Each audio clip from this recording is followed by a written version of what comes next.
만약에 이순신 장군께서 살아있었다면 1598년 죽음의 바다 같았던 노량해전, 우리가 아는 역사에선 조선의 명작 이순신 장군이 이 전투에서 전사하면서 길고 길었던 임진왜란의 비극적인 마지막을 장식합니다. 하지만 그날 이순신 장군이 기적적으로 살아남았다면 한 놈도 살려보내지 마라. 이순신 장군의 명령이 살아있는 영웅의 입을 통해 새 역사의 서막이 되었다면 조선과 동아시아의 역사는 어디까지 바뀌었을까요?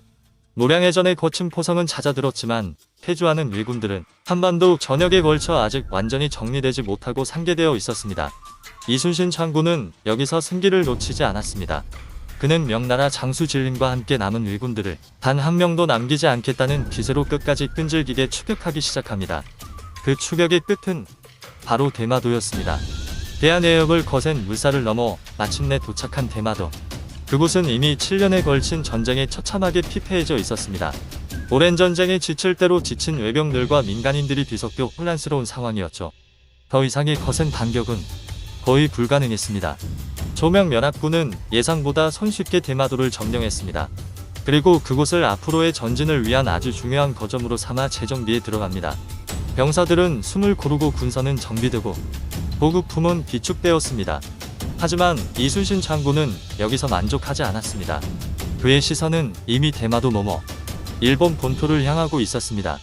그는 명나라 장수 진린에게 파격적인 제안을 합니다. 지금이 기회다. 일본 본토까지 끝까지 추격합시다. 진린 장군은 이 대담한 계획을 곧바로 명나라 황제에게 상신합니다. 동시에 이순신 장군 또한 조선 조정의 일본 본토로 원정을 떠날 수 있도록 강력하게 건의했죠.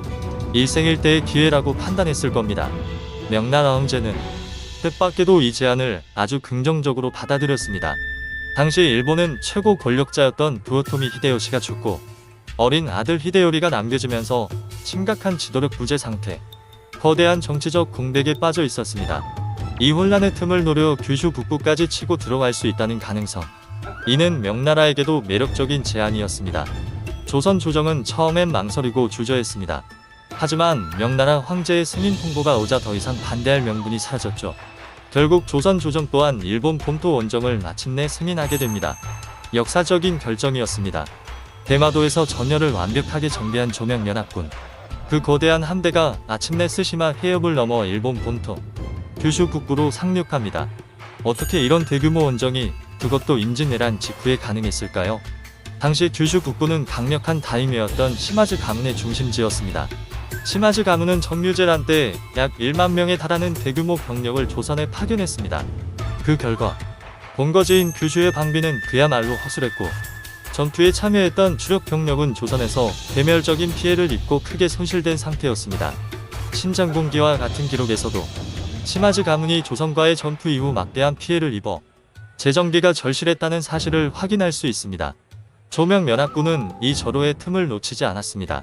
압도적인 지휘력의 이순신 장군의 지휘를 바탕으로 규슈 북부의 주요 해양 거점을 순식간에 장악했습니다. 상륙 초기 왜군의 제대로 된 저항은 거의 없었습니다. 이후 전황은 파죽지세로 조선과 명연합군의 연이은 승리로 이어졌습니다. 7년간의 전쟁으로 이미 국력이 바닥나 전후 복구조차 힘겨웠던 일본 전역은 북부 규슈에서의 믿을 수 없는 패배 소식에 극심한 당혹감과 혼란에 빠집니다. 하지만 반대로 승승장구하던 조명연합군 역시 7년에 걸친 기나긴 전쟁으로 병력 손실은 막대했고 비축된 군량미와 무기 같은 자원 또한 한계에 달해 있었습니다. 대마도를 넘어 일본 본토로 이어진 공급선은 너무 길고 불안정했으며 일본 본토 깊숙이 내륙으로 들어갈수록 예측 불가능한 리스크는 눈덩이처럼 커져만 갔습니다. 그 위태로운 와중에 일본 내부에서 새로운 움직임이 시작됩니다. 도요토미 히데요시의 갑작스러운 죽음으로 일본은 후계자인 아들 히데요리가 아직 어린 소년이라는 치명적인 약점을 안고 있었습니다. 그리고 이 기회를 누구보다 날카롭게 노리고 있던 인물이 있었으니 바로 도쿠가와 이에야스였습니다. 도쿠가와는 이 혼란기를 틈타 일본 본토의 패권을 자신이 장악하려는 거대한 야심을 품고 있었습니다. 만약 규슈라는 중요한 지역을 조명연합이 짧은 시간이라도 틀어준다면 도쿠가와는 오히려 이 상황을 역이용해서 경쟁 세력들을 견제하고 자신이 전국을 장악하기 위한 발판으로 삼으려는 무서운 속셈을 가지고 있었던 겁니다. 규슈 북부의 해안 거점을 성공적으로 점령한 조명연합군.